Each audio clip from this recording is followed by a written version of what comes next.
हमारे गांव में एक व्यक्ति था, उसने ये कहा था कि संत रामपाल जी महाराज जी अगर मेरे सामने आ जाए तो मैं जान से मार दूं। अच्छा, ठीक है, यहाँ तक की बात उसके मन में थी। तो उसकी फड़क निकालने के लिए संत रामपाल जी महाराज जी का पाठ चल रहा था हमारे पड़ोस में एक घर में।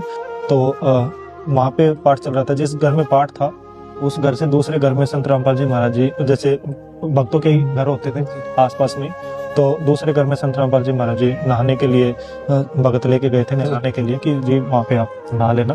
तो दूसरे घर में नहाने के लिए गए थे, तो उसका रास्ता जो था वो हमारी जो घर की गली थी उसमें से उसका रास्ता था दूसरे घर में जाने का। लेकिन जैसे संत रामपाल जी महाराज जी उस घर में गए और अंदर बाथरूम में नहाने के लिए गए और बाहर एक सेवक खड़ा था, तो सेवक से संत रामपाल जी महाराज जी ने सेवक से कपड़े भी ले लिए और कपड़े लेने के बाद काफी टाइम हो गया। तो जिस घर में पाठ था वहां से भगत बोले कि भाई गुरुजी आए नहीं है, काफी टाइम हो गया, बुला के लिए आओ। तो संत रामपाल जी महाराज जी को बुलाने के लिए कुछ भगत गए वहां पे। तो वहां पे जाने के बाद पता चला कि गुरुजी नहा रहे हैं अंदर।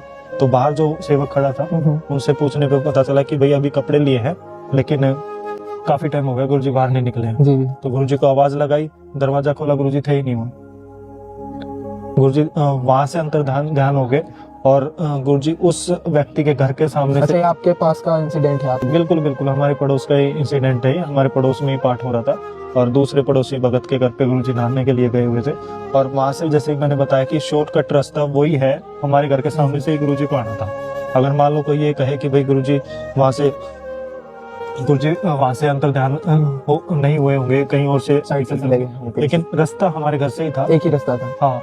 लेकिन गुरुजी घूम फिर के और उस व्यक्ति के घर के सामने से आते हुए दिखाई दिए, जिस व्यक्ति ने ये कहा था कि भाई मेरे सामने आ जाए तो मैं उनको जान से मार दूं। और वो व्यक्ति बाहर खड़ा होके बस देखता रह गया। और संत रामपाल जी महाराज जी बिल्कुल अकेले, कोई भी भगत नहीं था उनके साथ में, और बिल्कुल अकेले वो सामने से आते हुए दिखाई दिए। जो भक्तों ने दौड़ लगा के उनको प्रणाम किया, दौड़े भगत की भाई गुरुजी अकेले आ रहे हैं, तो दौड़ के उनको प्रणाम किया कि गुरुजी हम तो आपको ढूंढ रहे थे।